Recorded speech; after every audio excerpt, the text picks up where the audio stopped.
Says elsewhere, first versus third. Yes, please, Durham McAntony in the Premier League tomorrow. Arsenal travel to Aston Villa. Villa have won 8 of their last 9 games in the Prem, but could they challenge Arsenal for the title? Mikel Arteta certainly thinks so. For what they've been doing, the way they've been playing and winning matches, certainly is a team that it's in great form, and we know that. We know obviously the manager and the incredible job that he's done there as well. So we know the task tomorrow, but we always take it as an opportunity. Do you see Aston Villa as being a title challenger? Well, if they continue, look where they are already. So if they continue what they've been doing, I think any club, any team in that position has chances for sure. So Mikel Arteta, Darragh, like you, thinks that they can challenge for the title at Aston Villa. The narrative will certainly go that way, won't it? Also, with Unai Emery, former Arsenal boss. A lot of needle there, yeah. Oh, I mean, it's set up beautifully, isn't it? And Villa Park has been an absolute fortress for those Villa fans and those Villa players. It's a free hit for Villa. If they get 3 points, why are they not in that race, in the thick of the race? Listen, big club, great manager, world-class managers, won trophies. The pressure now. Arsenal have come through every challenge so far, bar when they played Liverpool earlier in the season. But every other challenge they've had come along, including Chelsea last week, where they weren't at their best, but they didn't lose the game. It will be interesting to see the dynamic. What happens if Villa give them that bloody nose, win the game, and where Arsenal go from there? Injuries are starting to happen. All the doubts start setting in. And then all of a sudden you've got a wide open Premier League again going into Christmas. So December's a beautiful thing in our industry. And look, they were the lowest spenders in the Premier League this summer. They had to be because of PSR, I believe. Of course, yeah. but, and losing players they didn't want to lose. Yep, right? absolutely. £28 million they spent. And they still, I mean, look, I was at Brighton midweek. Hell of a game. 7 goals. Brighton were 2-0 up. Yeah. Right? Finished 4-3. Brighton are wonderful. We don't talk about them enough, how good they are. Well, we haven't got time to talk about everyone. Yeah. This is the thing on this show. But look, let me just read you the bench that Aston Villa had. Lindelof, he doesn't play much these days, but Lindelof, Digne, Tielemans, Buendia, Daniel Marlon, who came on and scored with his first touch after seconds, Jadon Sancho, who didn't even get on the pitch. They've got a Champions League squad there, haven't they? They've also got a world-class manager. I think it's a really well put-together football club. I think they've got a manager that when they had a really sticky start to the season, there was never any panic. There was never any doubts. There was no headlines like you're seeing now, say, about Slot or whatever else. And they had a really, really poor start to the season. And what that is a club that's obviously together on and off the pitch, and it's showing now as they've caught fire. So it wouldn't surprise me if they go deep on it. I don't think they can win the league, but stranger things have happened, right? Yeah, absolutely. And Ollie Watkins has obviously had a lot of criticism in the season because he's not been used to the numbers not going his way. Yeah. He got a double at Brighton. He did. And if Villa are where they are without Watkins banging in. What do they say about class and form? When he clicks. Yeah, absolutely. Ollie Watkins is a top player. And again, if he goes on a run, and he tends to be that type of striker that when he gets hot, he stays hot for a period of time. So I think it's going to be an absolute... Listen, if Arsenal do Arsenal things and come out of that game with a clean sheet, with the amount of goals that Villa have been scoring, I'll even myself concede the title to them. Because I think this is their biggest challenge so far. Yeah. And look, just to fast forward a little bit, and we're going to speak to an Arsenal fan in a minute, but Aston Villa, right? Arsenal at home this weekend. In the Premier League, West Ham away, okay, then they play Manchester United at home. But they play Arsenal again before the turn of the year on the 30th of December. It's there. It's there for the taking. Yeah, it is. These next few weeks are critical. If you're a Villa player and that disappointment earlier on in the season, where you are right now in the training ground's paradise, everything's wonderful. You're now being talked about in a title race on Sky. A few months ago, you were talked about in a different light. That's the beauty about football. So for those players, it's a free hit, and you're thinking we're playing them twice in the space of 8 weeks. We can really put ourselves where we want to be. And the disappointment of not being in the Champions League this season, where you can forget that now and get yourself into a title challenge. Well, and also, I know it's become a cliche, but Thursday, Sunday football is difficult to manage, isn't it? To play but with a squad the size they have, they can prioritise the Premier League and they can play the second string in the other European Cup games that they have. So, for Aston Villa to be in this position. The other thing I'd say as well is that the higher they finish, better for PSR. They've had a tough couple of windows. They've obviously got a good recruitment team, a good manager. If Villa can get to the summer and have been in a title challenge, they're allowed to spend again. And we know their owners want to spend. Potentially a big club there. Yeah, and look at the rise as well. We talk about, from Dean Smith's days. Yeah. And I know the Villa fans will look back some of his time very fondly. We beat them in the FA Cup not so long ago, a few years ago, 3-1. Yeah. Steve Bruce was the manager. Yeah. I was there that day. This is where Villa are now. We're now talking, I think, 7 years later, they're in a title challenge in the Premier League. Even under the reign of Steven Gerrard, where Emery has taken them to after coming in. Absolutely, and the football and the stylistic, you compared to, say, Gerrard and the kind of football that was being served up you can't say enough positive things about Aston Villa. And not only that, they also have an amazing academy, terrific people behind the scenes with a lot of good young players. Yeah. So equally, Arsenal fans will be looking at this, right, and going, well, hold on, we played them twice, we can put them out of sight. 100%. Arsenal are in the driver's seat. Right now, Arsenal fans have been waiting for this for years. They don't want any more false dawns. They don't want any more... I'm not going to say bottle jobs or choke jobs because that's unfair. I'm going to say it, but you said that all fair. And I would say that's unfair. What Arsenal fans want to see now is put the foot down and put your foot on the neck. So where is your doubt when it comes to Arsenal then? My doubt is the last few years. But they're answering those doubts with they've got a better squad. They're investing in the right positions. They don't look weak anywhere. Yes, Declan Rice would be a problem if he was missing, but I don't think it would be catastrophic. They've got a manager who wants to be a world-class manager, wants to win trophies, hasn't won a trophy in a long time, so he's hungry, not desperate, but he has that desire and aggressiveness to win the title. It's now or never. It's now or never. As an Arsenal fan, I'm sure they'd agree with me. This is it now. We knew as Liverpool fans last year, that was a great title to win. With Man City having a weak moment, that was the time to win a title. For Arsenal, if they don't get it done this year, problems lay ahead. Oh, what a time to bring in an Arsenal fan, because Sky Sports have partnered with Finalysis, an app where passionate fans share their opinions on their club. And if you want to represent your club, scan the QR code, everybody.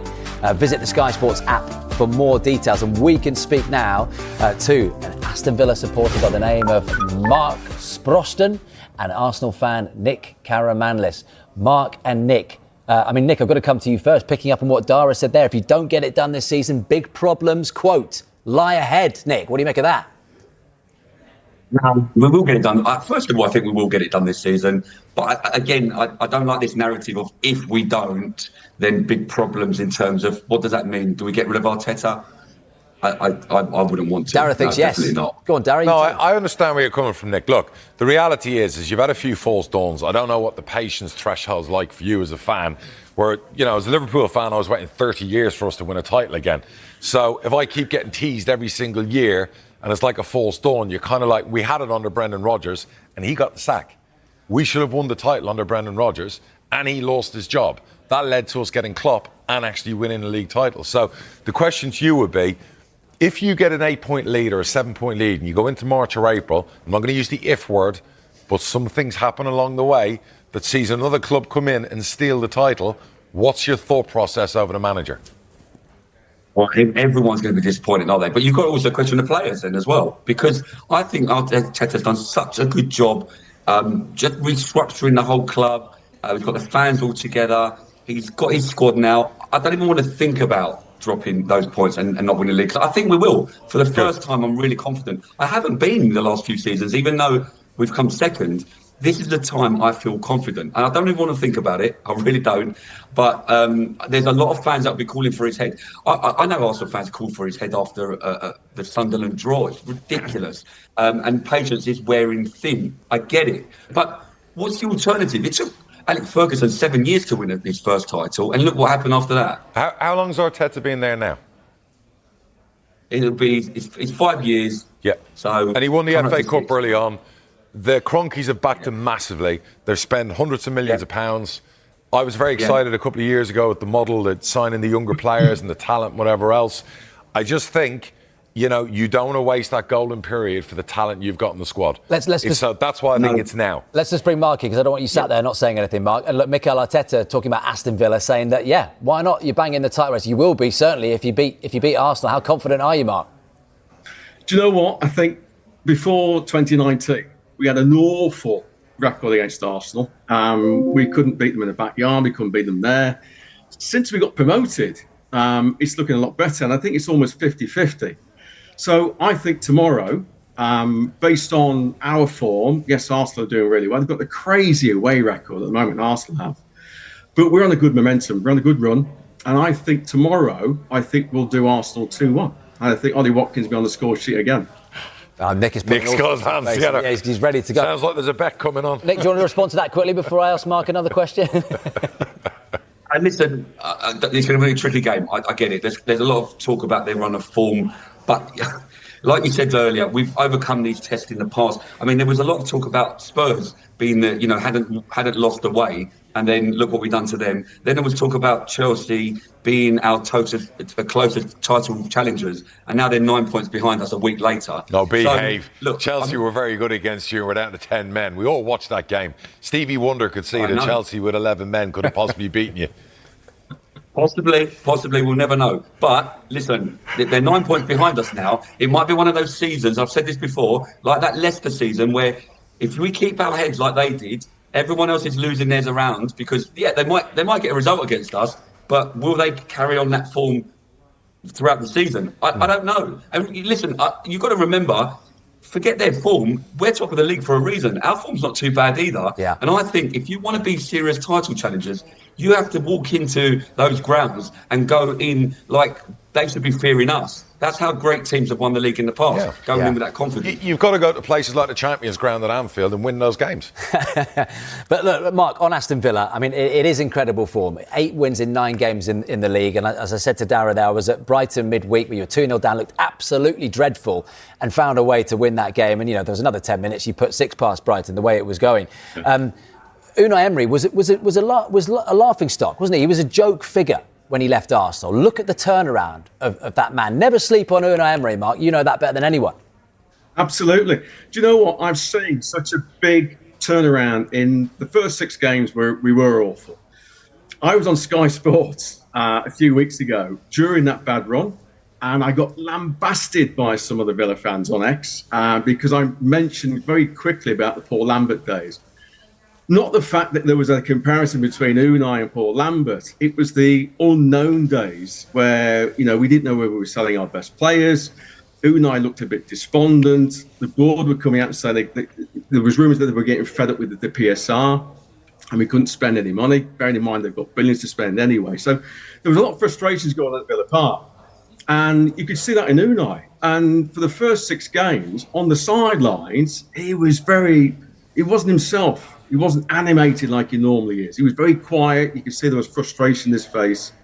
But since the run, you can see now how animated he is. And he knows he can get the best out of those players. And bearing in mind, we've got the same squad.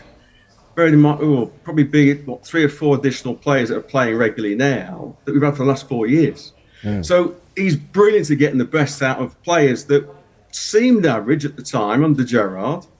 And Dean Smith, but almost look, I would say, top 4, even top 2 could be tomorrow when we beat Arsenal in terms of how they look on the pitch. Yeah. All right, let's get right into it. We're doing a deep dive today on what is just a massive clash at the top of the Premier League table. We're talking about the leaders, Arsenal, heading to face a very, very surprising Aston Villa, who are sitting in 3rd. Yeah, and this match, it has huge implications. I mean, Villa Park has become an absolute fortress. Right. They've won, 8 of their last 9 league games there. So our mission today is to figure out, how on earth did Unai Emery get them to this point? And what it means for Arsenal, yeah. And there's that extra bit of needle to it, isn't there, with Emery being the former Arsenal boss? Oh, absolutely. Even Mikel Arteta himself came out and said, if Villa keep this up, any team in that position has a real chance at the title. And you know what's so fascinating about this, the really counterintuitive part? What's that? Villa were the lowest spenders in the league last summer. Wow, really? Yeah, I mean, because of those profitability and sustainability rules, the PSR, they only spent something like $28 million. That's incredible. So how do you even compete? How do you build a title-challenging team with your hands tied like that? Well, that's the Emery factor, isn't it? It all comes down to him. I mean, this is a manager who was, let's be honest, kind of a joke figure when he left Arsenal. Unfairly, a lot of people would say. Totally unfairly. And now he's showing he is a genuinely world-class manager. His genius is taking the same players who looked, just average under Gerrard or Dean Smith. And making them look like world beaters. Exactly. And the club deserves credit, too. They had a really, really poor start to the season, and they didn't panic. They backed him. That cohesion is paying off. And you look at their bench, I mean, it's not like they're thin on the ground. No, not at all. You've got players like Tielemans, Buendia. Even when they bring on someone like Jean Duran, he scores almost immediately. They have quality depth. And we have to talk about Ollie Watkins. Oh, yeah. He's gone from getting a lot of criticism to being seen as a top player. He got that double against Brighton, and when he gets hot, he tends to stay hot. He's their focal point. He's that sharp edge. So what does this all mean for Arsenal? The pressure is just immense, isn't it? It is. I mean, the fans are desperate to avoid another, false dawn. They feel like it's now or never. And this game, it's their biggest challenge so far. Villa are so compact and organized. They are. So for Arsenal, it's about breaking them down without leaving those huge gaps on the counter that Villa are just built to exploit. And some commentators are basically saying if Arsenal go there, get a clean sheet and win this game, Yeah. they're ready to just concede the title to them. Wow. It's a huge inflection point then. And the thing is, the pressure doesn't let up. They have to play Villa again on December 30th. So these next few weeks could literally define the entire season. And, this all links back to what we said at the start. Those PSR rules, the financial constraints. That they couldn't spend. Exactly. So if Villa finish high up the table, that actually helps their financial standing. More prize money, European revenue. Which means they can spend more next summer. Precisely. A high finish loosens those PSR constraints. It means Villa is suddenly allowed to spend again, and that could secure their spot as a genuine big club long term. So that raises a really interesting final thought. Yeah. So here's the question for you to think about. Does a successful title challenge this season, born out of financial necessity, actually unlock future dominance for them in the transfer market? Could this one season set them up for the next decade?